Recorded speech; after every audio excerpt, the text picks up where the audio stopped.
நிறைய விஷயங்களை உள்வாங்குவீங்க. நிறைய உங்களுக்கு ஒரு ஒரு சிந்தனைகள் உருவாகும். எப்படி அதை செயல்படுத்தணும், எப்படி அதை ஒரு பிஸ்னஸை எப்படி நம்ம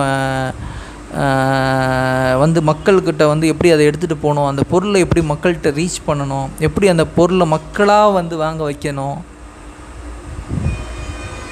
வாங்க வைக்கணுன்றதை விட அவங்களா உங்கள் பொருளை வாங்குவாங்க. நீங்கள் அத்தாரிட்டி ஆனால் மட்டும்தான் அந்த மேஜிக் நடக்கும், இல்லைன்னா நடக்காது.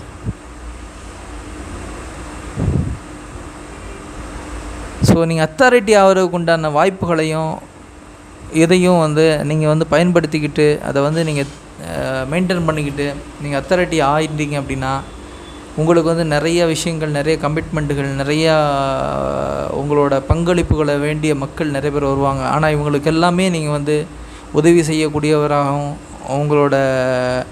அவங்களோட எண்ணங்களை பிரதிபலிக்கக்கூடியவங்களாகவும்